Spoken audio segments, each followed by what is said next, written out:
नमस्कार. मी स्वप्नील पोरे. वसंत व्याख्यानमालेच्या 151व्या ज्ञानसत्रात आपल्या सर्वांचं मनापासून स्वागत. आज ज्येष्ठ नेते आणि लोकमान्य टिळकांचे नातू जयंतराव टिळक यांची पुण्यतिथी. डॉक्टर नीलम गोरे आज जयंतराव टिळक स्मृती व्याख्यानाचं पुष्प गुंफणार आहेत. मी त्यांचं स्वागत करतो. महाराष्ट्र विधान परिषदेच्या उपसभापती डॉक्टर नीलम गोरे यांच्या व्यक्तिमत्वाला अनेक पैलू आहेत. महाराष्ट्राच्या राजकीय पटलावरील आघाडीच्या नेत्या, महाराष्ट्रातील स्त्री चळवळीच्या आधारस्तंभ या भूमिकांतून महाराष्ट्राला त्यांच्या कार्याचा परिचय आहेच. स्त्री आधार केंद्र आणि क्रांतिकारी महिला संघटनेच्या त्या संस्थापक अध्यक्षा आहेत. पोद्दार आयुर्वेदिक महाविद्यालयातून त्यांनी BA-MS ही पदवी मिळवली. पंचायत राज, महिला विकास, स्त्रियांवर होणारे अत्याचार या विषयांवर 7,000हून अधिक व्याख्यानं त्यांनी दिली असून हा विक्रम ठरला आहे. हुंडा, सामाजिक विषमता, महिला सक्षमीकरण, महिला संघटन इत्यादी कार्यक्रमांचं आयोजन करण्यात त्यांचा कायम पुढाकार राहिला आहे. महिला धोरणाच्या निर्मितीत डॉक्टर नीलम गोरे यांचा महत्त्वाचा सहभाग होता. हुंडा निर्मूलन व कायदा सहाय्य समितीच्या सदस्या, महिला आर्थिक विकास महामंडळाच्या अध्यक्षा, शिवसेना महिला आघाडीच्या पश्चिम महाराष्ट्र संपर्क प्रमुख, शिवाजी विद्यापीठाच्या अधिसभेच्या सदस्या, शिवसेनेच्या पुणे जिल्हा संपर्क नेत्या, शिवसेनेच्या पक्षप्रवक्त्या अशा विविध पदांवर त्यांनी काम केलं. 2002 पासून महाराष्ट्र विधान परिषदेच्या त्या सदस्य आहेत. राष्ट्रकुल संसदीय मंडळातील त्यांची कामगिरी लक्षणीय ठरली. राजकवी चंद्रशेखर शिवराम गोरे यांच्या परिवाराचा, त्याचबरोबर सासरे विंदा करंदीकर यांचा साहित्यिक वारसा नीलम गोरे यांना मिळाला. उरल्या कहाण्या हा कथासंग्रह व नारी पर्व, माणूसपणाच्या वाटेवर, महिला आणि समाज, प्रवास एका संघर्षाचा, विधान परिषदेतील माझे कामकाज, महिला आणि सामाजिक अभ्यास लेखन, महाराष्ट्र महिलांचा कायदेविषयक दर्जा, पीडित महिलांची सहेली, आम्ही स्त्रिया, या दिवाळी, पोलीस मार्गदर्शक, स्त्रिया समान भागीदार, कौटुंबिक हिंसाचार विरोधी कायदा, वेद, स्त्री प्रश्नांचा अशा अनेक महत्त्वाच्या पुस्तकांचं लेखन त्यांनी केलं आहे.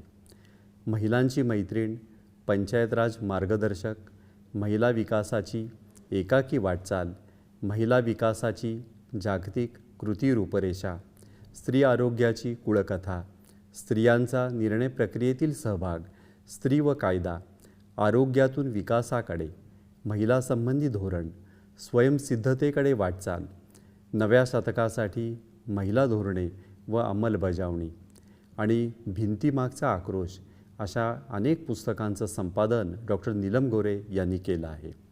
विविध वृत्तपत्रांमध्ये आणि नियतकालिकांमध्ये महिलाविषयक लेखांचं सतत लेखन करून समाज जागृतीचं कार्य त्या करत आहेत. विधान परिषदेच्या शतकोत्तर महोत्सवानिमित्त विविध कार्यक्रम व उपक्रम आणि संदर्भ समृद्ध ग्रंथाची निर्मिती करण्यात त्यांनी पुढाकार घेतला. लेखिका करुणा गोखले संपादित ऐस पैस गप्पा नीलमताईंची या पुस्तकाचं राज्यपालांच्या हस्ते प्रकाशन झालं. शिवसेनेतील 20 वर्ष, शिवसेना योजना, शिवधनुष्य ही त्यांची शिवसेनाविषयक पुस्तकं संदर्भाच्या दृष्टीने महत्त्वाची ठरली आहेत. उरल्या कहाण्या या त्यांच्या कथासंग्रहाला 1990चा महाराष्ट्र साहित्य परिषदेचा सर्वोत्कृष्ट कथासंग्रह पुरस्कार प्राप्त झाला. शशिकला जाधव उत्कृष्ट समाजसेविका पुरस्कार, मुंबई महापालिकेतर्फे उत्कृष्ट समाजसेविका पुरस्कार, विधान परिषदेतील उत्कृष्ट भाषण पुरस्कार, सार्वजनिक वाचनालय नाशिक या संस्थेतर्फे कार्यक्षम आमदार पुरस्कार यांसह अनेक पुरस्कारांनी आजवर डॉक्टर नीलम गोरे यांच्या कार्याचा गौरव झाला आहे. मी डॉक्टर नीलम गोरे यांना विनंती करतो की त्यांनी आपल्या व्याख्यानास सुरुवात करावी. धन्यवाद. नमस्कार. जय महाराष्ट्र. आज वक्तृत्व उत्तेजक सभा पुणे यांनी वसंत व्याख्यानमालेमध्ये मी आपल्या सगळ्यांना सगळ्यात प्रथम नमस्कार करते. जय महाराष्ट्र. सगळ्यांना वसंताच्या शुभेच्छा देते. आणि जवळजवळ 1875 पासून महाराष्ट्रामधील कर्ते सुधारक न्यायमूर्ती महादेव गोविंद रानडे यांनी 150 वर्षापूर्वी ही वक्तृत्वोत्तेजक सभा सुरुवात केलेली आहे. हे विचारवंतांचं व्यासपीठ आहे. तसंच महत्त्वाचे निर्णय आणि संकेत देण्याचंही व्यासपीठ आहे. आणि ऐतिहासिक स्वरूपामध्ये आपण जी भूमिका बजावली आहे, त्याच्यामध्ये अनेक लोकांनी केलेली संशोधनं, त्यांनी केलेले मूलगामी विचार, याचबरोबर एका अर्थाने वसंत व्याख्यानमालेमध्ये भाषण, याचा अर्थ महाराष्ट्रातले प्रातिनिधिक विचार समाजासमोर ठेवण्याचा चोखंदळपणा आणि अभ्यासू वृत्ती संयोजकांची असल्यामुळे विविध वक्त्यांना हे ज्या धोरणांनी, ज्या मान्यवरांनी योगदान दिलेलं आहे, अशा व्यक्तींच्या, अशा मान्यवरांच्या नावाने ही व्याख्यानमाला चालू आहे. त्याच्यामध्ये जयंतराव टिळक त्यांच्या स्मृतीनिमित्त असणाऱ्या या व्याख्यानामध्ये आज लोकशाही व मानव अधिकारासमोरील आव्हाने या विषयावरती मी तुमच्याशी संवाद साधते. जयंतराव टिळक यांच्या स्मृती व्याख्यानाप्रमाणेच दबा पोद्दार, सारंग साठे, विगो साठे, भाऊसाहेब नातू, सगो बर्वे, पूनमचंद सुराणा, सुंदरबाई सुराणा, सदा डोंबरे, अद्वैत बडवे, गौरीताई टिळक अशा विविध मान्यवरांच्या नावाने ही व्याख्यानं आपल्याला 21 एप्रिल ते 5 मे सगळ्यांना भेटीची संधी मिळते. जयंतराव टिळक आणि विधिमंडळ यांचं फार चांगलं जवळचं नातं आहे. आणि ते राज्यसभेवरती निवडून गेले होते, तसंच विधानसभेवरती निवडून गेले होते. महाराष्ट्राचे मंत्री म्हणूनही त्यांनी काम पाहिलं. आणि त्यावेळेला ते ऊर्जा, पर्यटन, राजशिष्टाचार, क्रीडा, युवक कल्याण, सांस्कृतिक कार्य आणि विधान कार्य खात्याचे मंत्री होते. 1980-86 आणि 1986-92 या दरम्यान आणि त्याच्यानंतर 1982 पासून, नंतर परत 92 पासून अशी एकूण त्यांनी विधान परिषदेचे सभापती या नात्याने त्यांनी काम केलं. संसदीय कामकाजामध्ये त्यांचा वाटा हा अतिशय ऐतिहासिक स्वरूपाचा राहिलेला आहे. अनेक त्यांनी महत्त्वाचे निर्देश दिलेले आहेत.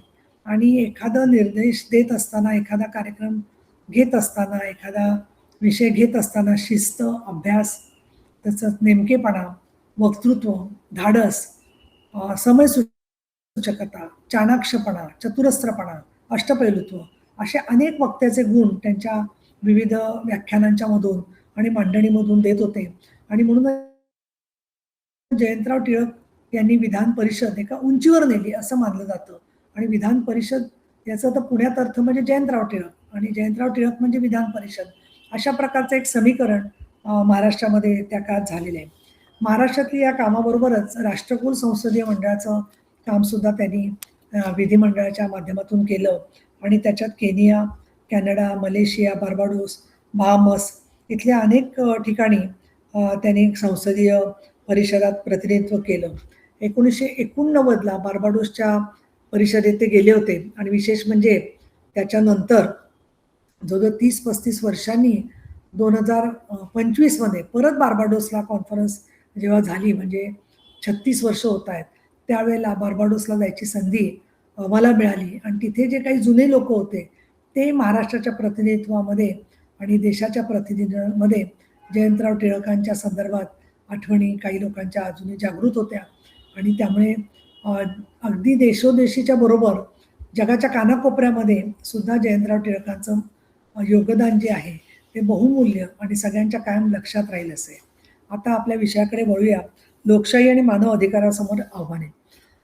एक संपूर्ण जगामध्ये राजेशाही, राजांच्या नंतर त्यांचे वारस आणि त्या परंपरांमधून लोककल्याणकारी राजा आणि 2 राजांमधले संघर्ष आणि त्याबरोबरच विविध जगाच्या खंडांमधून एकमेकावर झालेली आक्रमणं, याच्यामधून जगाचा इतिहास घडलेला आहे याची आपल्याला कल्पना आहे. लोकशाही तशी आधुनिक संकल्पना आहे असं म्हणता येईल. आणि 6व्या-7व्या ख्रिस्तपूर्व शतकाच्या पासून ते त्याबद्दलचा एक उगम सुरू झाला. परंतु आपल्या देशामध्ये किंवा अनेक जगातल्या देशामध्ये कॉन्स्टिट्युशनल डेमोक्रेसी आहे. म्हणजे याचा अर्थ असा की ती संकल्पना आपण स्वीकारली आणि त्याच्यानुसार राज्यघटना करून त्या राज्यघटनेनुसार लोकशाहीला प्रत्यक्षात आणण्यासाठी आपण एक व्यवस्था म्हणून त्याची उभारणी केली. आणि भारताच्या लोकशाहीमध्ये जे विविध स्तंभांचा आपण विचार करतोय, त्याच्यामध्ये विधिमंडळ, त्याचबरोबर माध्यमं, प्रशासन, न्यायालय या 4 स्तंभांच्या मार्फत आपण लोकशाही प्रस्थापित करत असताना भारतीय राज्यघटनेने दिलेले जे अधिकार आहेत, ते अधिकार प्रत्यक्षात कसे आणता येतील या संदर्भामध्ये आपलं कार्य चालू आहे. एक सामाजिक क्षेत्रातून राजकारणात आलेली कार्यकर्ता आणि त्याचबरोबर गेले 25 वर्ष मी विधान परिषदेची सदस्य म्हणून काम करते आहे. आणि त्यावेळेला समोर आलेले अनुभव, समाजामध्ये दिसणारं चित्र या अधिकाराने मी ज्यावेळेला लोकशाही आणि मानव अधिकारासमोरचे आव्हानं यांचा विचार करते, त्याला मानव अधिकार म्हणजे काय? तर भारतीय राज्यघटनेने दिलेली जी अनेक मूलभूत स्वातंत्र्य आहेत, मग त्याच्यात व्यक्त करण्याचं स्वातंत्र्य, लिखाणाचं स्वातंत्र्य, जगण्याचं स्वातंत्र्य, रोजगाराचं स्वातंत्र्य, भाषेचं स्वातंत्र्य या सगळ्याबरोबरच दुसऱ्याचं स्वातंत्र्य न हिरावून घेता स्वतःचं स्वातंत्र्य, अशात सुद्धा स्वातंत्र्याची जबाबदारी आहे. आपलं स्वातंत्र्य याचा अर्थ इतरांशी बेजबाबदारपणे वागण्याचा मक्ता असा त्याचा अर्थ होत नाही. आणि म्हणूनच या लोकशाहीमध्ये अधिकारांचं नियमन किंवा अधिकारांचं रेग्युलेशन, अधिकारांच्या वरचं सनियंत्रण या सुद्धा गोष्टी करणं हे आपल्याला क्रमप्राप्त असतं. आज आपल्याला दिसतंय की वेगवेगळ्या प्रकारच्या समाजामध्ये विषमता आहे. काही समाजांमध्ये काही विषमता असतात, काही समाजात काही विषमता नसतात. पण उदाहरण द्यायचं झालं तर काही विषमता सर्व जगामध्ये आपल्याला दिसून येतात आणि ती म्हणजे आर्थिक विषमता. आपल्याला आर्थिक शक्तीनुसार विकास कितपत समाजातल्या सगळ्या घटकांचा झालेला आहे, या सगळ्या मापदंड किंवा निकषांकडे जाण्याच्या बरोबर काय-काय प्रकारची आव्हानं आपल्यासमोर आहेत, त्यातला विशद करणे किंवा त्यांना मांडणं मला महत्त्वाचं वाटतं. विधान परिषदेमध्ये किंवा लोकसभा, राज्यसभेमध्ये अ, वेगवेगळ्या प्रकारच्या विषमतांना बळी पडलेल्या माणसांच्या बद्दल अनेक वेळेला अनेक प्रश्न आणि लक्षवेधी विचारले जातात. त्याचबरोबर अनेक प्रकारांनी समाजामध्ये कसा दुजाभाव आहे, हे प्रत्यक्ष समाजामध्ये देखील आपल्याला अनुभवायला येतं.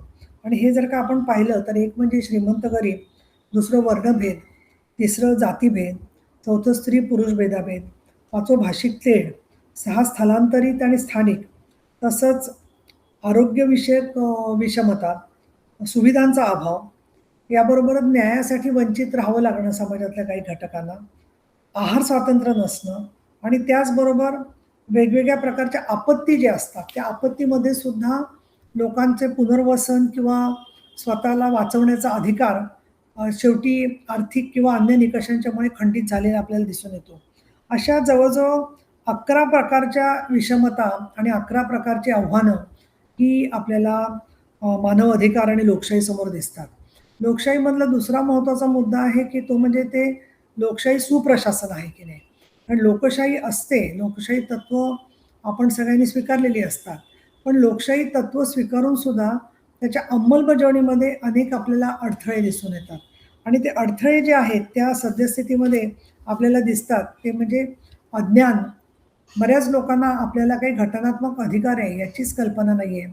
दुसरं म्हणजे मतदान आपण करणं हा आपला मूलभूत अधिकार आहे, याची जाणीव बऱ्याच जणांना नाही आहे. आपण बघतो की बऱ्याचशा इलेक्शन्समध्ये फक्त 60% किंवा 55% मतदान होतं. याचा अर्थ 100 पैकी 40 लोकांना वाटतं की मतदान सुद्धा गरजेचं नाही आहे. याचा अर्थच स्वतःचा अधिकार जो महत्त्वाचा आहे, त्याची जाणीव समाजाला नाही आहे. आणि याला कारण असं आहे की त्यांच्या दैनंदिन सगळ्या संघर्षामध्ये त्यांना मतदान आणि स्वतःच्या जगण्याच्या अधिकारापेक्षा स्वतःचं पोट भरणं, मुलांचं संगोपन करणं, सुरक्षित राहणं, निवाऱ्यासाठी धडपड करत राहणं, याच्यामध्येच त्यांच्या आयुष्याची सगळी श्रमशक्ती जी आहे ती निरंतर काम करत असते. आणि मग त्यांना वाचणं, लिहिणं, बोलणं याच्या संदर्भामध्ये खूप मर्यादा आलेल्या दिसतात. दुसरं आपल्याला अज्ञानाबरोबर दिसतंय, अज्ञान किंवा दैनंदिन कलह, संघर्षाचा जो सगळा स्वीकारावा लागतो. त्याचबरोबर दुसरं ते म्हणजे संवेदनहीनता. जे लिहिता वाचता आहेत, जे सुखवस्तू आहेत, जे मध्यमवर्गीय आहेत, ज्यांना एका अर्थाने भविष्यासाठी काही स्वतःचा निधी ठेवता येतो, अशा समाजामध्ये सुद्धा आपल्याला चंगळवादाचं खूप मोठं प्रादुर्भाव दिसून येतो. आणि चंगळभाव म्हणजे मी मला पाहिजे तसं जगणार, मी समाजाला धुडकावून लावतो, माझ्यावर सामाजिक काही जबाबदारी नाही, रस्त्यावरून जात असताना मला पाहिजे तसं मी गाडी चालवीन. जेवण खाण केल्यानंतर मला कचरा जसा टाकायचा आहे तसा टाकणार. मला वागायचं तसं मी मोठ्या आवाजात बोलणार. इतरांची छेडछाड करणार आणि छेडछाड केली तरी त्याला त्या इतरांनी मस्करी म्हणून स्वीकारलं पाहिजे. फोनवरती मोठमोठ्याने कुठलंही रेकॉर्डिंग करणार. म्हणजे थोडक्यामध्ये आज आपल्याला आसपास ज्या लोकांचं वर्तन दिसतंय त्याच्यामध्ये संवेदनहीनता आपल्याला जशी सामान्य मध्यमवर्गात दिसते, तसं ज्यांना विशेष काळजीची गरज आहे. मग ते दिव्यांग असतील किंवा काही लोकं वृद्ध असतील, काही छोटी बालकं असतील, काही विशेष गरजा असणारे लोकं असतील, यांच्याबद्दलची संवेदनहीनता सुद्धा आपल्याला दिसून येते आणि हे सुद्धा मानव अधिकारांबद्दलचं समोर फार मोठं आव्हान आहे असं मला वाटतं.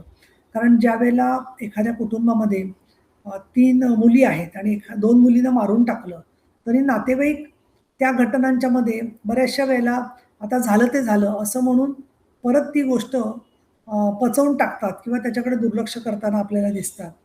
संवेदनहीनतेमध्ये रस्त्यात एखादा माणूस पडला किंवा वसकला गेला, त्याला मदत करण्याच्या ऐवजी लोकं त्याचं व्हिडिओ शूटिंग करताना आपल्याला दिसतात. अशी संवेदनहीनतेची अनेक उदाहरणं आपल्याला दिसून येतात. पण सकारात्मकरित्या पाहिलं तर संवेदनशीलपणे एखादी गोष्ट स्वतःच्या हृदयाला भिडली, तर त्याच्यानुसार ताबडतोब मदत करण्यासाठी सुद्धा सरसावणारे अनेक हात समोर येतात किंवा जेव्हा एखादी आपत्ती येते, त्यावेळेला लोकं मदतीसाठी जागृत होतात.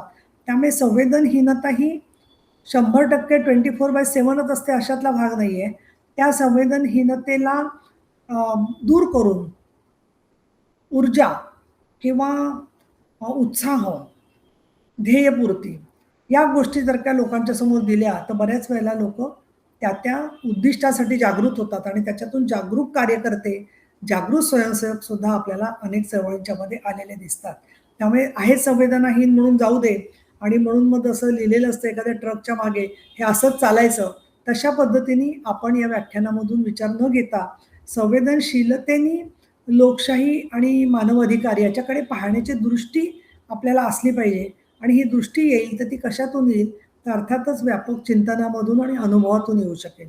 मानव अधिकारांचं अजून एक वैशिष्ट्य आहे, की जगभर हे मानलं गेलेलं आहे, की women's rights are human rights आणि human rights are women's rights. म्हणजे महिलांच्या अधिकाराशिवाय मानव अधिकार पूर्ण होऊ शकत नाहीत आणि मानव अधिकार मिळाल्याशिवाय महिलांना संपूर्ण समाजामध्ये प्रतिष्ठा, सन्मान आणि अधिकार प्राप्त होणार नाहीत. त्या विकासाच्या पूर्णपणाने भागीदार होणार नाहीत, हे देखील गृहीत झालेलं आहे. संवेदनहीनतेच्या बरोबर एक अजून मोठा इश्यू किंवा दोष म्हणता येईल असा आहे, तो म्हणजे गतानुगतिकता. आपल्याकडे आपण श्रद्धाळू लोकं आहोत. आपण धर्म मानतो, बरेचसे लोकं जे आहेत ते. धर्मातला सदाचार मानतो, धर्माची प्रार्थना मानतो. पण ही करत असताना काही वेळेला जे कालबाह्य झालेले विषय आहेत, त्याच्यावरती कालबाह्य कशाला म्हणायचं? याच्यावरती खूप मोठी चर्चा होऊ शकते. परंतु याच पुणे शहरामध्ये महिलांनी पाचवारी नेसावं का नऊवारी साडी नेसावी? याच्यावरती चर्चा आता कालबाह्य झालेली आहे. परंतु त्या काळामध्ये ही चर्चा झालेली आहे. मुलीचं लग्नाचं वय हे 12 असावं का 16 असावं? याच्यावरती कित्येक काळ चर्चा झालेली आहे. दुसरं सायकलवरून स्त्रिया जातात, तर ते पुण्यामध्ये सायकलवरून जाणारी स्त्री एकटी हे दृश्य 40-50 सालापासून दिसायला लागलं. पण त्याच्यापूर्वी एकट्या स्त्रीने सायकलवरून जाणं ही सुद्धा आज आपल्याला अ, हसायला येईल या गोष्टींचं. पण चंद्रावर निघालेल्या स्त्रिया आता आहेत. एक-एकट्या ड्राईव्ह तर करतातच, विमानं चालवतात, रेल्वे इंजिनं चालवतात, बोटी चालवतात. अशा वेळेला पण ह्या सगळ्या कालबाह्य कशा गोष्टी होतात? तर विज्ञानामुळे काही गोष्टी कालबाह्य होतात. काही गोष्टी समानतेचा विचार स्वीकारला गेल्यामुळे कालबाह्य होतात. काही वेळेला ज्यांच्यावर आपण बंधन आणणार आहोत, की हे तुम्ही केलं पाहिजे, त्यांना ते मान्य नसतं आणि त्यातून त्या गोष्टी स्वीकारल्या जायला लागतात. परंतु गतानुगतिकता म्हणजे जुनं जे आहे, त्या जुन्यापैकी काही गोष्टी जरी अन्यायकारक असल्या, तरी सुद्धा त्या चालू ठेवल्या पाहिजेत असं वाटणारा एक समाजामध्ये गट आहे. मला मध्यंतरी एक दुसऱ्या राज्यामध्ये काम करणारी बाई आमच्याकडे कामाला काही काळासाठी आली होती आणि तिला जेव्हा महिन्याचा पगार आम्ही पहिल्यांदा दिला, त्यावेळेला ती म्हणाली "दीदी हर महीने में आप पगार देते हो?" म्हटलं "क्यों?" "हमारे यहाँ तो खेतों में काम करने के बाद में पगार मांगते हैं तो डंडा देते हैं." म्हणजे काम करून घ्यायचं आणि नंतर लाथा करून मजुरांना पाठवून द्यायचं, हा अजून सुद्धा प्रकार चाललेला आहे. आज आपल्याकडून मोठ्या प्रमाणात स्थलांतर होतं ऊसतोड कामगारांचं. तर त्यामध्ये त्या महिलांच्या संदर्भातला माझ्याकडे आलेला विषय, की बऱ्याच जणींना तो जो भार उचलावा लागतो ऊसाचा आणि कोयता वापरावा लागतो. त्याच्यामुळे त्यांच्या शरीरावरती स्त्री म्हणून जे अवयव आहेत त्याच्यावरती खूप ताण येतो आणि त्यामधून स्त्रिया काही वेळेला नाईलाजाने गर्भाशय काढून टाकण्याची शस्त्रक्रिया करतात आणि हे गेल्या 5-6 वर्षापासून सरकारने फार गांभीर्याने घेतलेलं आहे आणि म्हणून आरोग्य तपासण्या चालू आहेत. त्यांच्यावर अप्रत्यक्ष दबाव येतो का चाललेला आहे. लहान वयामध्येच 20व्या-25व्या वर्षी अशी सक्ती होऊ नये या दृष्टिकोनातून सरकार पावलं उचलतंय. पण ऑक्युपेशनल हॅझार्ड्स गतानुगतिकतेतून होणारी ही सुद्धा कमी नाही आहेत. आपण बघतो की एखाद्या ठिकाणी टेम्पोने लोकं प्रवास करत असतात. काय हरकत आहे टेम्पोने जायला? पण तो टेम्पो दुर्दैवाने उलटतो, त्याच्यामध्ये घटना घडते. काही वेळेला आपण बघतो की चेंगराचेंगरी झालेली असते. तर काही वेळेला विषारी धान्य खाल्ल्यामुळे लोकं दगावतात. तर गतानुगतिकता म्हणजे फक्त व्यक्तिगतच असते असं नाहीये. तर मग सती प्रथा होती पूर्वीच्या काळात. आजच्या काळामध्ये आपण बघतो स्त्री भ्रूण हत्या होताना दिसते. मुलगी असतील तर मुलगी नकोच. ही एक गतानुगतिकता झाली की पूर्वीच्या काळामध्ये जो दुजाभाव होता, त्या प्रकारच्या गोष्टी झालेल्या दिसतात आणि तुम्हाला ऐकून धक्का बसेल, आपण जागतिक स्तरावरचं सुद्धा थोडं बोलायला पाहिजे. गतानुगतिकतेमध्ये मला आठवतंय की एक आम्हाला हे दाखवली होती, व्हिडिओ फिल्म दाखवली होती, आशियाई एका व्यासपीठावरती आणि त्याच्यामध्ये 30-32 महिला एका आश्रमात राहतायत आणि त्या प्रत्येकीच्या गळ्यावरती घाव होते. कारण त्यांच्या भावांनी या मुलींनी स्वतःच्या इच्छेने विवाह केला म्हणून कुऱ्हाडीने वार केले होते आणि त्या महिलांचे कुऱ्हाडीने वार असे खोल गेलेले नंतर टाके घालून कसेतरी त्यांना वाचवलेले, त्यामुळे टाके घातलेले घशावरती आणि या सगळ्या पाकिस्तानमधल्या एका आश्रमातल्या मुली होत्या की ज्या ऑनर किलिंगमुळे त्यांच्यावरती असे त्यांच्या भावांनी आणि कुटुंबियांनी हल्ले केलेले होते. तर आफ्रिकेसारख्या देशामध्ये अजूनही तुम्हाला ऐकून धक्का बसेल, परंतु काहींना कल्पना असेल त्याची, मी स्वतःही अनेक वेळेला लिहिलेलं आहे याच्यावरती. त्यामुळे फिमेल जेनायटल म्युटिलेशन म्हणजे स्त्रीचं शरीराचा जो प्रायव्हेट पार्ट असतो त्याच्यामधला एक छोटासा तुकडा जो असतो त्याचं ऑपरेशन करून काढून टाकलं जातं, जेणेकरून तिला लैंगिक सुखाची आवड लागू नये आणि ह्याला विरोध करणाऱ्या अनेक साऊथ आफ्रिकन डॉक्टर महिलांना आणि स्वयंसेविकांना मारून टाकण्यामध्ये आलेले आहेत. तिथल्या लोकांनी टोळ्या, कारण हे जर का झालं नाही तर आमची जात जी आहे त्याच्यातल्या स्त्रिया ज्या आहेत त्या खूप बेफाम होतील, अशा प्रकारची समजूत त्यांची होती आणि आज जवळ-जवळ 30-40 वर्ष या संदर्भामध्ये सुद्धा महिलांची आरोग्यविषयक अगदी मातांनी मुलींना वाचवून त्यांना फिमेल जेनिटल म्युटिलेशनपासून त्यांना दूर राहिलं पाहिजे याच्यासाठी मोठा संघर्ष केलेले सुद्धा जगामध्ये समुदाय आहेत. त्यामुळे या गतानुगतिकता सर्व ठिकाणी आपल्याला दिसते. आपल्याला भारतामध्ये सुद्धा दिसते काही भागामध्ये चोरी केल्याच्या आरोपावरून चाबकाचे फटके मारणं किंवा आज आपल्याला दुर्दैवाने म्हणजे मला उल्लेख करावा लागतो की सिरियल्समध्ये सुद्धा एक कुठेतरी बळी तो कानपिळीचा कायदा हातात घेऊन त्यांनी चूक केली म्हणून शिक्षा देणार. पण हा शिक्षा देण्याचा अधिकार कोणाला आहे? शिक्षा देण्याचा अधिकार न्यायसंस्थेला आहे. पण तरी लोकांच्या भावना तीव्र असतात आणि म्हणून एखाद्या वेळेला एखाद्या मुलीवर अत्याचार झाला की लोकं म्हणतात की त्यांना तिथल्या तिथे मारून टाका.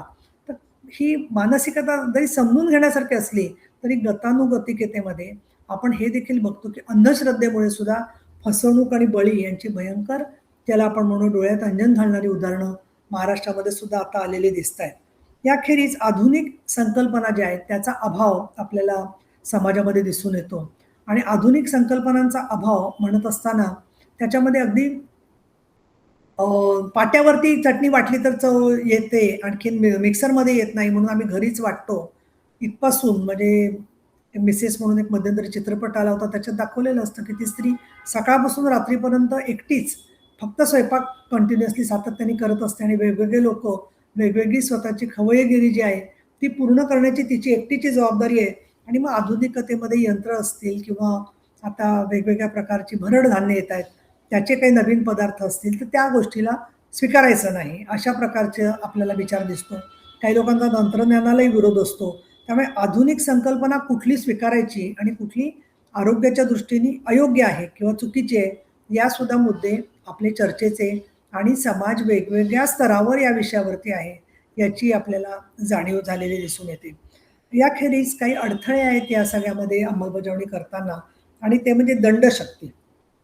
आता मी जे म्हटलं की आम्ही शिक्षा देणार किंवा एखाद्या ठिकाणी एखादा माणूस जास्त बोलत असेल तर त्याला श्रीमुखात मारली जाते. पण आपल्याला लक्षात येतं का एक गोष्ट की आपल्या कुटुंबामध्ये सुद्धा एक अशा पद्धतीने भाग होता की मोठ्यांसमोर कोणी बोलायचं नाही. मोठ्यांनी सगळा विचार करून सगळा निर्णय घेतला असेल तर तो सगळ्यांना समजून विश्वासात घेऊन घेतलेला असू शकतो. पण आपल्याला कल्पना आहे की अलीकडे संयुक्त कुटुंबांची विभक्त कुटुंब झाली आणि विभक्त कुटुंबांच्यामध्ये सर्व बाकी बाबतीमध्ये आई-वडील आणि मुला-मुलींचा संवाद असतो. परंतु मुला-मुलींवरती इतकं शिक्षणाचं मध्ये जास्त मार्क मिळवणं आणि अनेक त्यांनी क्लासेस लावणं, याच्यामुळे इतकी ती मुलं दडपली गेलेली असतात, की त्याच्यामध्ये दुसऱ्या कसला ते विचारही करू शकत नाहीत आणि मग त्यांच्या मिळेल ते हातात द्यायचं, कारण त्यांना चांगले मार्क मिळाले पाहिजेत आणि कुठलीही गोष्ट मुलाला नाही म्हणायची नाही, याचं एका बाजूला आपल्याला टोक झालेलं दिसतं आणि त्याचाच दुसरा भाग असा दिसतो समाजामध्ये, की कोणी मुलांनी बोलायचं नाही, कुटुंबामध्ये चर्चा होतेच असं नाही. काही तुरळक मध्यमवर्गीय किंवा समाजातली काही कुटुंब असतील, की या परंपरा पाळणारी, की ज्याच्यामध्ये कुटुंबामध्ये एखाद्या महत्त्वाच्या निर्णयावर चर्चा होते. पण बहुतेक ठिकाणी विवाह, शिक्षण, पुढे कुठे राहायचं, याबद्दलच्या निर्णयांच्या बद्दल आजही अनेक समाजाच्या घटकांच्यामध्ये पूर्णपणाने मुलांना काही इच्छा असू शकते, याच्या जाणीवेचा अभाव दिसून येतो. मनामध्ये जरी म्हटलं तुला पाहिजे तू कर, तरी ते करत असताना आजही त्यांनी सगळ्या गोष्टीचं पालन करावं अशी अपेक्षा असते. याचा अर्थ मोठ्यांची जबाबदारी त्यांनी सोडून द्यावी असं नाहीये. कारण मोठ्यांना सुद्धा, ज्येष्ठांना सुद्धा मानव अधिकार आहे. त्यांची शुश्रूषा, त्यांची आजारपणं याच्याबद्दलची जबाबदारी स्वीकारणं हा त्याचाच भाग आहे. परंतु ते आपल्याला दिसत नाही झालेलं आणि बऱ्याचशा वेळेला आपल्याला सरंजामी पद्धतीने चूक करणार त्याला शिक्षेचा अधिकार म्हणून मग आपण बघतो की एकतर्फी प्रेमातून हत्या असतील किंवा सरंजामी पद्धतीने विवाह असतील, अशा गोष्टी आपल्याला दिसतात, की कोणाला बलवान जे आहेत, मग ते सरकारमध्ये असतील, समाजामध्ये असतील, समाजातल्या बाकीच्या घटकांमध्ये असतील, तर त्या संदर्भामध्ये हा त्यांना अधिकार जो कायद्याने दिलेला आहे, तिथपर्यंत ठीक आहे. पण कायद्याच्या किंवा प्रघातांच्या पलीकडे जाऊनचा अधिकार जर का कोणी बजवायला लागलं, की अमक्या ठिकाणचं पाणी मीच आधी घेणार, दुसऱ्याला पाणी द्यायचं नाही. त्या स्वच्छतागृह आपणच कुलूप लावून ठेवायचे आणि दुसऱ्यांना वापरू द्यायची नाही. स्वच्छतागृह सगळ्यांनी वापरली पाहिजेत, पण सगळ्यांनी स्वच्छ ठेवली पाहिजेत. ही जशी सामूहिक जबाबदारी आहे, त्याचबरोबर अशा प्रकारानी झुंडशाहीचं प्रमाण आणि त्यालाच तो दबंगपणा सुद्धा आपल्याला समाजात खूप वाढलेला दिसतो आणि त्याचा परिणाम असं होतोय, की समाजामध्ये भांडणं, संघर्ष, प्रत्येक ठिकाणी टोकाला जाणं आणि छोट्या-छोट्या गोष्टींवरून कुटुंबातली आणि कुटुंबाच्या बाहेरची वाढलेली हिंसा ही आपल्याला दिसून येते, की ज्याच्यामुळे मानव अधिकारांचं उल्लंघन आपल्याला झालेलं दिसून येतं. आता त्याच्यामधून योगदान काय आहे? काय तरी सुद्धा आपण पुढे गेलोय लोकशाही आणि मानव अधिकारांच्या संदर्भामध्ये. मला स्वतःला असं वाटतं, की बरेचसे कायदे आपण आरोग्यविषयक केले. उदाहरणार्थ सांगायचं झालं तर लहान मुलांची व्हॅक्सिन्स आपण घेतली पाहिजे म्हटलं गेलं. तर छोटी मुलं मग ती गरीब घरातली असतील, तर त्यांना व्हॅक्सिनपासून वंचित ठेवावं असं आता साधारणपणे कोणी बोलत नाही. प्रत्यक्षामध्ये आपण बघतो, की पोलिओच्या विरोधातल्या मोहिमा बऱ्यापैकी सगळीकडे सर्व समाजाच्या घटकात पोहोचलेल्या आहेत. आरोग्यविषयक सुधारणांमध्ये सुद्धा आपल्याला दिसतंय, की केवळ औषध हे नको, ते नको, त्याच्या पलीकडे जाऊन शस्त्रक्रिया गरजेच्या असतील, तर समाज त्याच्यामध्ये पुढे गेलेला आहे. किंबहुना गरीब लोकांना सुद्धा शस्त्रक्रिया किंवा अपघातात मदत मिळावी, म्हणून सरकारने अनेक योजना आणलेल्या आहेत, की जेणेकरून आरोग्यविषयक अधिकारांमध्ये दुजाभाव होऊ नये. पण तरीसुद्धा आपल्याला दिसतं, की काही ठिकाणी दुजाभाव केला जातो आणि म्हणून मग इथे प्रशासनं, न्यायालय, वृत्तपत्र स्वातंत्र्य, योग्य प्रकारे निवडणुका या सगळ्याचा संबंध आलेला आपल्याला दिसून येतो आणि म्हणून मानव अधिकारांच्या आव्हानावरती खूप वेळेला न्यायालयांनीच अतिशय सकारात्मक आणि अतिशय समाजातल्या वंचित घटकांच्या बाजूने उभं राहण्याची अ, धमक आणि उभं राहण्याचं कर्तव्य बजावलेलं आपल्याला दिसून येतं आणि इथे मी न्यायालयाने दिलेले जे काही निर्णय आहेत, विशेषतः महिलांच्या संदर्भात याचा उल्लेख करेन, की मानव अधिकारांचा विचार करत असताना स्त्रीच्या कपडे तिचे काढायचा प्रयत्न केला, तरी तो काही बलात्कार होणार नाही, असं उत्तर प्रदेशच्या न्यायालयाने सांगितल्यावर सर्वोच्च न्यायालयाने त्याच्यामध्ये अ, हस्तक्षेप केला. तो हस्तक्षेप अर्थात महिला संघटना ज्या आहेत त्यांनी पत्र दिली होती. राष्ट्रीय महिला आयोगाने पत्र दिलं होतं आणि त्याच्यानंतर सर्वोच्च न्यायालयाने सांगितलं, की अशा प्रकारे त्यांनी उलट न्यायालयाला चपराक दिली, की तुम्हाला अशा प्रकारे चुकीचे निर्णय करता येणार नाहीत, की ज्याच्यामध्ये तुम्ही कायद्याच्या हस्तक्षेपाचा उपयोग हा आरोपीला होईल, या प्रकारे तुम्हाला वागता येणार नाही. अशा प्रकारे ठाम भूमिका घेतलेली आहे. अनेक घटकांच्यामध्ये नरबळी असतील किंवा भीषण स्वरूपाचे बलात्कार असतील, सामूहिक बलात्कार असतील, त्याच्यामध्ये न्यायालयाने आपल्याला दिसते, की सांगली जिल्ह्यातल्या कुरळप या ठिकाणी आश्रमशाळेतल्या मुलींवरती जे अत्याचार झाले होते त्याच्यामध्ये मला त्या लँडमार्क निर्णयाचं उदाम उदाहरण द्यावंसं वाटतं की त्यात बरेचसे साक्षीदार फुटले, परंतु डॉक्टर काही फुटले नाहीत आणि डॉक्टरांनी जी साक्ष दिली त्याच्यामुळे जे आरोपी होता त्या शाळेचा संचालक त्याला 20-20 वर्षाप्रमाणे 3 वेळेला सक्तमजुरीची शिक्षा तिथल्या न्यायालयाने ठोठावली. म्हणजे हा जो प्रश्न येतो की तो माणूस सुटून बाहेर येईल आणि परत त्या मुलींना त्रास देईल, त्याच्यावरती न्यायालयाने या पद्धतीने तोडगा काढलेला दिसला. मला अजून एक दुसरे इन्स्पेक्टर भोंग म्हणून आहेत, की जे नव्या मुंबईत काम करत होते. त्याच्यामध्ये त्यांनी एका छोट्या बालिकेवरती बलात्कार होऊन एका शेजारच्या आरोपीने तिच्या घराजवळच्या समाजकंटकाने तिचा खून केला होता. तर 1.5 वर्षामध्ये कन्व्हिक्शन होऊन आरोपीला फाशीची शिक्षा झालेली आहे. म्हणजे फाशी म्हणजे एका अर्थाने आपण त्याचा अधिकार काढून देतो जगण्याचा, परंतु कायद्यामध्ये आता भारतीय न्याय संहितेमध्ये जे बदल झालेले आहेत, त्याच्यामध्ये 7 वर्षाच्या आतल्या शिक्षा जर का असतील, तर त्या संदर्भामध्ये वेगळी भूमिका आहे. परंतु खून आणि बलात्कार असं दोन्ही झालं असेल, तर तिथे वेळप्रसंगी फाशीची शिक्षासुद्धा होऊ शकते. मी एवढ्यासाठी सांगते, की मानव अधिकाराचं संरक्षण करत असताना काही वेळेला नाईलाजाने मानव अधिकाराच्या संरक्षणासाठी देखील हिंसेचा वापर करणं क्रमप्राप्त होतं आणि त्याचं उदाहरण आपल्याला युद्धामध्ये दिसून येतं. आपण पाहिलं की नुकतंच पहलगामवरच्या हल्ल्याला अगदी 1 दिवस 2 दिवसच होऊन गेलेले आहेत आणि त्यामध्ये पर्यटक निष्पाप, शस्त्रहीन असे जे पर्यटक आले होते, त्या पर्यटकांना हल्ला करून त्यांचा पोलिसांचा आणि यांचा ड्रेस करून येऊन तिथे दहशतवाद्यांनी हल्ला केलेला होता. मग अशा वेळेला त्याचं उत्तर म्हणून युद्धनीतीमध्ये हे सगळी पुढची पावले उचलावी लागतात आणि म्हणून या पार्श्वभूमीवरती अनेक देशांच्या मध्ये मानव अधिकार प्रत्येकाच्या दृष्टिकोनातून त्यांचे जे आहेत, त्या अधिकारांवरच्या संघर्षातून शेवटी परत अनेक लोकं आपल्याला हतबल झालेले दिसतात. त्यांचे मानव अधिकार वंचित झालेले दिसतात आणि इथे परत मला उल्लेख करायला पाहिजे, की लोकशाही आणि मानव अधिकाराच्या चळवळीचा आपण विचार करत असताना जिथे युद्ध झाली मोठमोठी, त्या युद्धांमध्ये असं सुद्धा दिसलेलं आहे, की युद्धामध्ये ज्या महिला शिल्लक राहतात, जे राष्ट्र दुसऱ्यांना जिंकून घेतं, त्यावेळेला तिथली महिला आणि बालकं ही निर्बल अवस्थेमध्ये तिथे सापडतात आणि बऱ्याचशा स्त्रियांना या युद्ध छावण्यांमध्ये व्हिएटनाममध्ये किंवा कझाकिस्तानमध्ये जिथे युद्ध झाली, तिथे त्या महिलांना वरती बलात्कार झालेले आहेत. इतकंच नव्हे, तर ते मूल नकोसं असताना तिला लादलं पाहिजे शिक्षा म्हणून.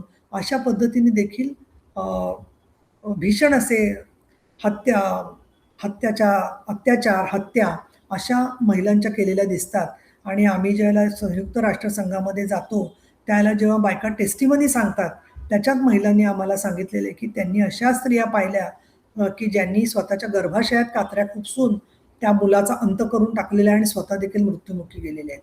या सगळ्या खऱ्या कहाण्या आहेत. 14 वर्षाच्या मुली, 15 वर्षाच्या मुली बाळंत होतात, त्यांच्यावरती अत्याचार केलेले असतात आणि म्हणून जागतिक मानव अधिकाराच्यासाठी आपल्याला शांतता, लोकशाहीमधली शांतता आणि सुदृढ लोकशाही ही पण फार आवश्यक आहे, की ज्याच्यामध्ये या संदर्भातले नॉर्म्स देशादेशांच्या मध्ये पाळले जातील. काही वेळेला तर दुसऱ्या देशातल्या शत्रू मानतात त्यांना, त्या देशातल्या अल्पवयीन मुलींना पळवून नेऊन ठरवून त्यांना ब्रॉथेल्समध्ये टाकणं, जिथे त्यांना भाषा येत नाही आणि त्यांना उपभोगाची वस्तू म्हणून सडत ठेवणं, हा पण संपूर्ण जगामध्ये अँटी ट्रॅफिकिंगचा विषय फार मोठा झालेला आहे. इतकंच नव्हे, तर छोट्या बालिकांच्या मध्ये व्हिडिओ करून त्याच्याबद्दल आज आपण बघतोय, की एप्स्टीन फाईल्सच्या नावाने खूप मोठी चर्चा चालू आहे. परंतु मला या गोष्टीचं फार आश्चर्य वाटतं, एक अगदी तुरळक स्त्रीवादी कार्यकर्त्या सोडल्या, की ज्यांनी याच्यावरती लिखाण करून प्रश्न विचारलेला आहे, की त्याच्यातल्या जे लोकं सापडतायत, त्यांना तर समाज काय त्याच्या संदर्भात काय बोलेल, त्या देशाच्या कायद्यानुसार त्याची दखल घेतली जाणारच आहे. परंतु ज्या छोट्या मुलींच्यावरती अत्याचार होत होते, त्यांचं पुढे काय झालेलं आहे? त्यांना काही सुरक्षा मिळाली का? त्यांचं पुनर्वसन झालं का? त्यांच्या आयुष्यावरती जो हादरा बसला होता, त्यामधून त्या मुलींना कुणी सोडवण्याच्या बद्दल काही विचार केलाय का? हे सगळे मानव अधिकाराशी संबंधित अत्यंत जोडले गेलेले प्रश्न आहेत असं मला वाटतं. आणि इथे म्हणून प्रशासन, न्यायालयाच्या बरोबरच वृत्तपत्रांचं स्वातंत्र्य आणि योग्य प्रकारची निवडणुका या देखील तेवढ्याच महत्त्वाच्या आहेत, असं मला या ठिकाणी नमूद करायला हवं. त्याखेरीज या सगळ्यासाठी आपल्याला काही वैचारिक अधिष्ठानं आहेत का नाही आहेत? कारण मानव अधिकार केवळ कागदोपत्री मानव अधिकार नसतात, तर त्याच्यासाठी काही वैचारिक अधिष्ठानं पण आहेत. आणि त्याच्यामध्ये आपल्या संदर्भात भारताच्या संदर्भामध्ये आहे ते म्हणजे भारताची राज्यघटना. त्याखेरीज जागतिक करार अनेक झालेले आहेत आणि त्याच्यामध्ये इंटरनॅशनल इन्स्टिट्यूट ऑफ लेबर आहे. त्याचबरोबर म्हणजे ILO आहे. नंतर संयुक्त राष्ट्रसंघाशी संबंधित एक UNDP आहे. इकॉनॉमिक आणि सोशल काउन्सिल आहे, ज्यामध्ये मिलेनियम डेव्हलपमेंट गोल्स म्हणजे सहस्त्रकाची उद्दिष्ट अशा प्रकारे 2000 सालापर्यंत ठरवण्यात आलेली होती. आणि त्या उद्दिष्टांच्या मध्ये भुकेपासून किंवा भूकमारीपासून मुक्तता, प्रत्येकाला अन्न, प्रत्येकाला पाणी, शांततेपणे जीवन जगण्याचा अधिकार, शिक्षणाचा आणि आरोग्याचा मूलभूत अधिकार, म्हणजे देशात जशी राज्यघटना आहे तशी संपूर्ण जगामध्ये सगळ्यांची मिळून समान अशी मूल्य अशी ठरवण्यात आलेली होती. प्रत्यक्षामध्ये सहस्त्रकाच्या काळात जेव्हा आढावा घेण्यात आला त्यावेळेला असं लक्षात आलं की बऱ्याचशा देशांमध्ये बालमृत्यू, मातामृत्यू, कुपोषण याबद्दलची उद्दिष्ट पूर्ण झालेली नाही आहेत. कारण त्यांच्याकडे निधी अपुरा आहे, त्यांच्याकडे लोकशाहीची परिस्थिती या आव्हानांमुळे गाजलेली आहे आणि त्यामुळे लोकशाहीची अवस्था सुदृढ नसल्यामुळे मानवी अधिकारांवरती उल्लंघन झालेले आहे. आणि म्हणून सहस्त्रकाची जी उद्दिष्ट होती ती पुरेशी पूर्ण होत नाही आहेत हे लक्षात आलं. आणि म्हणून मिलेनियम डेव्हलपमेंट गोल्सच्या नंतर जवळजवळ 15 वर्षांनी 2015 महत्त्वाचा मुद्दा आला हवामान बदलाचा, येणाऱ्या दुष्काळांचा, अतिवृष्टीचा, वादळांचा, त्सुनामींचा आणि त्याच्यामधून 17 शाश्वत विकासाची उद्दिष्ट समोर आलेली आहेत. आपल्यापैकी काहींनी शाश्वत विकास उद्दिष्टांबद्दल ऐकलं असेल, पण दरवर्षी हवामान बदलाची जशी परिषद होते तशी कॉप परिषद पॅरिस करार 2015ला झाला आणि एका अर्थाने भारताच्या राज्यघटनेप्रमाणेच जागतिक स्तरावरती एक समान निर्देशांक, समान इंडिकेटर समोर आले, ज्याच्यामध्ये प्रत्येक देशाने ही 17 उद्दिष्ट पूर्ण करण्यासाठी 2030 पर्यंत काही अंमलबजावणी करणं गरजेचं आहे. आणि त्याच्यामध्ये सगळ्यांना अन्न, त्याचबरोबर प्रत्येकाला रोजगार, नागरी जीवन, आरोग्य, स्त्री-पुरुष समानता, त्याच्यानंतर पाण्याच्या खालचं जीवन म्हणजे जैवविविधता समुद्रामध्ये किंवा तलावांमध्ये सुद्धा असली पाहिजे. त्याचबरोबर परदेशी वेगवेगळ्या देशांचं एकमेकाशी असणारं समन्वय आणि सहाय्य अशा प्रकारची उद्दिष्ट जी ठरवण्यात आली. त्याचबरोबर परस्पर देशांशी संवाद आणि एकूण व्यापार वृद्धीकरण करणं, आपत्ती याच्याचमध्ये आपण एक शब्द सातत्याने ऐकतोय तापमान बदल. तापमान बदलाच्या संदर्भात सुद्धा चर्चा सुरू झाली आणि त्यानुसार आपण 0.2 डिग्रीपर्यंत आपण ते हवामान उष्णता निर्देशांक कमी करावा असा आपण प्रयत्न सुरू केला होता. पण प्रत्यक्षामध्ये मात्र दिसलं की तो निर्देशांक बहुतेक देशात कमी झालेला नाही आहे. आणि याचं कारण म्हणजे ऊर्जेचा वापर असेल किंवा त्यांच्याकडे कोळशापासून इंधन करण्याशिवाय मार्ग नाही असे देश जसे आहेत. तसं नद्यांचं प्रदूषण, उष्णता वाढणं, त्याच्यामुळे येणारी वादळं, त्याच्यामुळे होणारं नुकसान, या सगळ्या पार्श्वभूमीवरती SDGs जी आहेत ती एका अर्थाने मानव अधिकारांना आणि लोकशाहीला दोन्हीलाही पूरक असं व्यासपीठ आहे, असं मला इथे सांगावसं वाटतं. यासाठी जागतिक करार देखील करण्यात जसे आलेले आहेत, त्याचबरोबर शिक्षण, संस्कृती याचबरोबर 3 मुद्द्यांच्याकडे मी लक्ष वेधू इच्छिते. एक म्हणजे धार्मिक अधिष्ठान सुद्धा या गोष्टीला अनेक ठिकाणी लाभलेलं आहे. बऱ्याचशा ठिकाणी लोकं मल्टी फेथ कॉन्फरन्सेस घेत आहेत. परदेशामध्ये किंवा भारतामध्ये सुद्धा काही संस्थांनी हा प्रयोग केलेला आहे. आणि मग त्याच्यामध्ये विश्वबंधुत्व, त्याचबरोबर वसुंधरेचं जतन. आणि तुम्ही बघताय की भारतीय संस्कृतीच्या मध्ये जसं संत ज्ञानेश्वरांनी म्हटलेलं आहे त्याच्यात आता विश्वात्मके देवे, त्याच्यामध्ये वसुधैव कुटुंबकम आहे आणि सर्व प्रकारचे समाजातले घटक आहेत. पानं, फुलं हे सुद्धा आपली सोयरे आणि सहचर मानली गेलेली आहेत.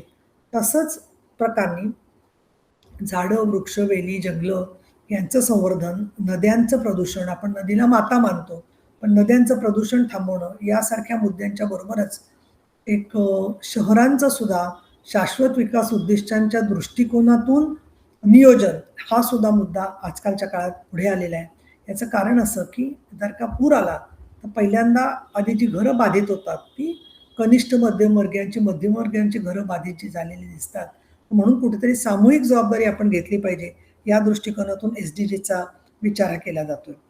विकसित भारताच्या संदर्भात देखील माननीय पंतप्रधान नरेंद्र मोदी साहेबांनी 2047चा विचार केलेला आहे आणि तो याच्यासाठी केलेला आहे की पुढे जात असताना आपण हे जे वेगवेगळे आंतरराष्ट्रीय जबाबदाऱ्या घेतोय, सगळ्यांचा विकास करणं, तंत्रज्ञान सगळ्यांपर्यंत पोहोचणं, व्हॅक्सिन सगळीकडे जाऊन पोहोचणं, या संदर्भामध्ये काम करत असताना फ्युचर कमिशनर आणि मिनिस्ट्री फॉर फ्युचर अशी देखील काही देशांनी विचार सुरू केलेला आहे की ज्यामध्ये भविष्यामध्ये काय मानव अधिकारांचा विचार असेल. आणि म्हणून मध्यंतरी मी वेल्सला गेले होते UK मध्ये. तर त्या ठिकाणी त्यांनी जे लोक अन्नपदार्थ शरीराला हानी करणारे विकतात असं सिद्ध झालेलं आहे, अशा दुकानांच्या साखळ्यांवरती बंदी आणलेली आहे. अशा दुकानांना तिथे परवानगी दिली जात नाहीये.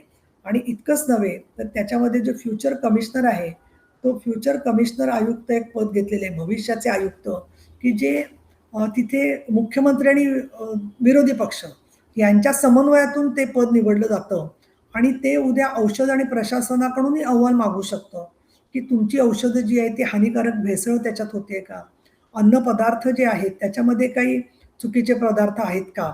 थोडक्यामध्ये आयुष्याशी संबंधित सर्व विषयांच्या मध्ये वर्तमानातून भविष्याकडे जाऊन त्या भविष्याची दुरुस्ती कशी होईल हे बघणं हा सुद्धा मानवाचा अधिकार आहे. या दृष्टिकोनातून देखील काही प्रयोग फिनलंडमध्ये आणि UK मध्ये झालेले आहेत. आमच्याही विधिमंडळामध्ये जेव्हा आमची टीम जाऊन आली तिकडे, तर याच्यापूर्वीच 2 आमदारांनी, एका विधानसभेतल्या आणि एका विधान परिषदेतल्या आमदारांनी याबद्दल खाजगी विधेयक आणलेलं आहे की आपण सुद्धा भविष्याच्या संदर्भामधलं विचार करणारं एखादं आपल्याकडचं यंत्रणा ही उभी केली पाहिजे. आणि हे जेव्हा आपण विचार करायला लागतो त्या समाज माध्यमांचं कसं होईल, कशा पद्धतीने काम करता येईल याच्याकडे जात असताना मानव अधिकार अंमलात कसा येणार हा एक प्रश्न समोर येतो. आणि इथे मला असं वाटतं की परत 9 त्याचे फॅक्टर्स आहेत, 9 त्याचे आस्पेक्ट आहेत की ज्याच्यामध्ये आपल्याला ते मानव अधिकार अंमलात येण्यासाठी आपल्याला आवश्यक आहे की याबद्दल काम कसं करता येईल. आणि त्याच्यामध्ये व्यक्ती, समूह, आसपासच्या सगळ्या यंत्रणा, मग प्रशासन आलं, शासन आलं, सैन्य आलं, सर्व यंत्रणा, नंतर पोलिसांचं सुद्धा काम येतं. का आपल्याला कल्पना आहे की काही वेळेला दुर्दैवाने एखाद्या ठिकाणी मानव अधिकार आपण म्हणतो पण एखाद्यावरती चोरीचा आळ आलेला असतो आणि त्या मारहाणीमध्ये त्याचा मृत्यू होतो. तर काही वेळेला बोलत नाहीत कैदी आणि मग त्याच्यावरतून तो जो तणाव येत जातो त्याच्यामधून बाकी गोष्टी घडलेल्या दिसतात. पण संपूर्णपणे ज्या माणसाचा खून झालेला आहे किंवा ज्या माणसाची चोरी झालेली आहे त्याच्या मानवाधिकाराचं उल्लंघन दुसरे लोक करत असतात किंवा ट्रेनमधून जात असताना दगड मारून लोकांचे डोळे गेलेले आहेत, अशा गोष्टी घडताना दिसतात. त्यावेळेला आपल्याला कठोर पावलं उचलणं गरजेचं असतं. त्यामुळे पोलीस आहेत, 4थं, 5वं कायदा आहे, 6वं माध्यम आहे. माध्यमामधून खूप मोठं काम या सगळ्या लोकांच्या अधिकाराबद्दल होऊ शकतं. आणि विशेषतः छोट्या मुलांना कोणी पालक मारहाण करतायत किंवा सावत्र लोक त्यांना सोडून देत आहेत रस्त्यामध्ये, अशा ह्याच्यात माध्यमांनी खूप चांगलं काम केलेलं आहे असं मी बघते की काही क्षणामध्ये तो व्हिडिओ सगळीकडे पोचून ते मूल एका स्टेशनहून दुसऱ्या स्टेशनला उतरेपर्यंत ते मूल पोलिसांनी ताब्यात घेऊन त्यांच्या पालकांकडे पोचवलेलं आहे. किंवा लोक सुद्धा फोटो बघून तपासून त्याची माहिती देतात. नक्कीच ते स्तुतीस पात्र आहेत. त्याखेरीज माध्यमांच्या भूमिकेमध्ये मला असं वाटतं की या मानव अधिकार जे वेगवेगळे आहेत माणसाच्या, लिव्हिंग विथ डिग्निटी म्हणजे प्रतिष्ठा पण आहे. आज आपल्या समाजामध्ये श्रमाला प्रतिष्ठा आजही नाहीये. त्याच्यामुळे हाऊसकीपिंगमधलं काम करायचं झालं तर मॉलमध्ये एखादी मुलगी म्हणते मॉलमध्ये काम करणं बरं, परंतु तिला ज्येष्ठांची सेवा करत असताना त्या कामाला त्यांना प्रतिष्ठा नसते. पण आपल्यासारख्या समाजात जिथे अतिशय वेगाने IT सेक्टर वाढतोय, उद्योजकता वाढतेय, त्या ठिकाणी छोटी बालकं, विशेष गरजा असणारे लोकं, आपली कुटुंबातल्या सेवा याच्यासाठी उत्तम पैसे देऊन त्यांची पण डिग्निटी, त्यांची पण प्रतिष्ठा राखून त्यांचे नियम काटेकोर करून, आर्बिटरी नाहीये, पाहिजे तेव्हा आलं, पाहिजे तेव्हा गेलं. हे मालक आणि मजूर यांच्यामध्ये दोघांच्या किंवा मोलकरणीच्या मध्ये स्वतःच्या सहकार्याने चालत असेल तर गोष्ट वेगळी आहे. पण ज्या प्रकाराने आपण बघतो, की अनेक ठिकाणी आपण घर कामगारांना वागवतो. त्याच्यामध्ये घर कामगारांना वाटायला लागतं, की इथे घरात न काम केलेलं बरं. तर काही ठिकाणी चांगल्या पद्धतीचे रिलेशन्स पण राहिलेले आहेत. परंतु घर कामगार, छोटी मुलं सांभाळणं, ज्येष्ठांच्या सेवा याच्याबद्दलच्या सेवेमध्ये नियम आणि माणुसकी या दोन्हीसाठी एक एस-ओ-पीज तयार करणं खूप गरजेचं आहे असं मला वाटतं. अनेक बाबतीमध्ये चांगली कामं काय करता येतील गाव पातळीवरती, शहरामध्ये लोकं नेबरहूडमध्ये एकमेकाला कशी मदत करू शकतील, याबद्दलची सुद्धा मॉडेल्स तयार करणं आवश्यक आहे. याखेरीज काही यंत्रणा तयार करण्यात आलेल्या आहेत आणि ते म्हणजे मानव अधिकार आयोग. शिक्षण आपल्या संस्था मोठमोठ्या आहेत आणि शिक्षण संस्थांच्या मधून सुद्धा अनेक बाबतीमध्ये माहिती दिली जाते.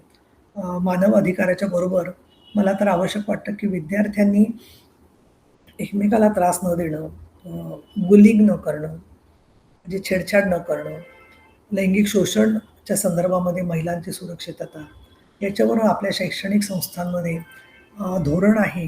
पण त्याच्यानुसार ती नीती प्रत्येक विद्यार्थ्यांपर्यंत पोहोचणं फार गरजेचं आहे. यासाठी विधिमंडळात आम्ही कायम प्रयत्न करत असतो, की लोकसभा, राज्यसभा, न्यायालय, माध्यमं, समाज माध्यमं यांच्याबद्दल जाणीवेसाठी कॉमन पर्स्पेक्टिव्ह म्हणजे समान विचारधारा काय करता येईल, याचा फार विचार आवश्यक आहे. आणि या दृष्टीने शाश्वत विकास उद्दिष्ट ही जी आहेत, ती मोठ्या प्रमाणामध्ये पोहोचवण्याचं काम हे आपल्याला आवश्यक आहे. त्याचबरोबर वेगवेगळे जे निर्णय होतात आपले सरकारचे, ते निर्णय पोहोचवण्यासाठी सुद्धा एक अंमलबजावणी करण्यासाठी एक लोकसेवा असं विधेयक राज्य सरकारने आणलेलं होतं, की किती दिवसामध्ये कोणाला कुठली कागदपत्र मिळाली पाहिजेत, किती दिवसामध्ये कुठल्या त्यांच्या भावनांची आणि त्यांच्या अपेक्षांची पूर्तता झाली पाहिजे, याची सुद्धा नियमावली करण्यात आलेली आहे. त्याचबरोबर आपण बघतो, की साधा लोकशाही दिन आणि त्यात प्रत्येक जिल्ह्यामध्ये पूर्वी तरी प्रघात होता. आता अलीकडे त्या संदर्भात सूचना आल्या आहेत की नाही मी तपासून घेते. परंतु महत्त्वाचं म्हणजे दर सोमवारी महिन्यातल्या 3ऱ्या सोमवारी प्रत्येक जिल्हाधिकारी कार्यालयामध्ये लोकशाही दिन असावा, अशा प्रकारची भूमिका सरकारने घेतलेली होती. आणि त्याच्यामध्ये कुणीही जिल्हाधिकाऱ्यांच्याकडे किंवा तहसीलदारांकडे अपॉइंटमेंट न घेता सुद्धा जाऊ शकतो आणि मदत करू शकतो. याखेरीज अजून एक सरकारने पाऊल उचललेलं आहे, ते म्हणजे समाधान शिबिरं. म्हणजे वेगवेगळ्या प्रकारची कागदपत्रं जी लोकांना लागतात, मग शिक्षणाबद्दल असतील, अ, लग्नाचे दाखले असतील, कर्जासाठी लागणारी उत्पन्नाची कागदपत्रं असतील, जमिनीचे उतारे असतील, याच्यासाठी सुद्धा शिबिरं घेऊन लोकांना ताबडतोब ती मिळावीत या दृष्टिकोनातून हा प्रयत्न चाललेला असतो शिबिरांच्या मार्फत. याखेरीज ऑनलाईन सेवा सुद्धा अनेक महापालिकांनी आणि जिल्हा परिषदांनी तयार केलेल्या आहेत. पण मुख्य मला अडचण अशी दिसते, की खूप मोठ्या प्रमाणामध्ये लोकांना हे माहितीच नाहीये, की त्यामध्ये त्याचा काय ते उपयोग करू शकता. त्याचबरोबर समाज माध्यमांवरती लोकांना फसवणारे, सायबर क्राईम करून त्यांचे पैसे गिळंकृत करणारे लोकं किंवा आधार कार्डाचा दुरुपयोग करणारे लोकं असे सुद्धा आपल्याला आलेले दिसतायत. आणि म्हणून एका अर्थाने मानव अधिकार हे मी असं म्हणेन, की दुधारी शस्त्र आहे आणि ते दुधारी शस्त्र आहे. एका बाजूला त्याचा फायदा होत असताना त्याचा काही लोकं गैरफायदा घेत असतील, तरी मानव अधिकार हा मूलभूत अधिकार आहे आणि त्याच्यामध्ये प्रत्येक मानवी जीवनाला प्रतिष्ठा आहे. डॉक्टर बाबासाहेब आंबेडकरांनी जे सांगितलं होतं, एक व्यक्ती आणि एक मत. तर त्या संदर्भात आपण बोलत असताना प्रत्येकाला एक मतदानाचा अधिकार मिळाला आहे म्हटल्यावरती त्या व्यक्तीच्या श्रमशक्तीला, त्या व्यक्तीच्या कामाला सुद्धा प्रतिष्ठा आहे. आणि या दृष्टिकोनातून आज असंघटित क्षेत्रामध्ये जी माणसं काम करतायत, त्यांच्या कामाबरोबरच त्यांच्यामध्ये होणारे वेगवेगळे बदल, स्थलांतर, त्याच्यामुळे त्यांनी कामं सोडणं. तर याच्यासाठी म्हणून काही कायदे केंद्र सरकारने जरी केले असले, तरीसुद्धा मी वारंवार राज्य सरकारला सूचना केलेली आहे, की कंत्राटी कामगारांसाठी एखादं चांगल्या प्रकारचं महामंडळ फार आवश्यक आहे, की जेणेकरून कंत्राटं होत असताना सुद्धा त्या कामगारांना कंत्राटामध्ये योग्य तो न्याय मिळतोय की नाही, याच्यामध्ये सरकारने त्या कंत्राटाची तपासणी करणं गरजेचं आहे. आणि जेणेकरून त्या कंत्राटांच्या नुसार कुठल्याही वेळेला, कुठल्याही व्यक्तीला कोणतंही अ, नियमाच्या संदर्भामध्ये संरक्षण न देताना काढून टाकल्यामुळे आज समाजामध्ये नैराश्य आणि असे जसे प्रश्न येत आहेत. त्याचबरोबर कामगारांच्या मध्ये सुद्धा एक अस्वस्थता आपल्याला आलेली दिसते. या पार्श्वभूमीवरती कामगार, श्रमिक, शेतमजूर आणि रोजगार हमी योजना यांच्यासाठी सुद्धा मागेल त्याला काम हा त्यांच्या रोजगाराच्या अधिकारासाठी केली गेलेली ही योजना आहे. बँकांच्या संदर्भात बोलायला पाहिजे, की आज बँक्स प्रचंड मोठ्या प्रमाणामध्ये आर्थिक उलाढाली करत आहेत. त्यांना पण नफा मिळतोय. पण बँक्स स्वतःच्या कस्टमरशी, स्वतःच्या खातेदारांशी कितपत माणुसकीने वागतात हे त्यांनी तपासून घेण्याची गरज आलेली आहे. विशेषतः ज्येष्ठ नागरिक गेल्यावर त्यांना तपासून देत असताना त्यांची वाटाण्याची अक्षता लावणं, त्यांना ठराविक दिवशी येऊच न देणं, त्यांना 4-4 दिवस फेऱ्या मारायला लावणं. माझं म्हणणं आहे इतकं डिजिटलायझेशन चाललेलं आहे, तर त्यांना जर का डिजिटली कळत नसेल, तर तुमच्या बँकेच्या अकाउंटवरून त्यांनी तुम्हाला WhatsAppवरून जर का कळवलं त्यांच्या रजिस्टर्ड मोबाईल नंबरवरून, तर तुम्ही त्यांना बँकमध्ये काय आलंय, काय नाही याची माहिती देऊ शकता. मी आपल्या सगळ्यांना वसंताच्या शुभेच्छा देते. जय महाराष्ट्र.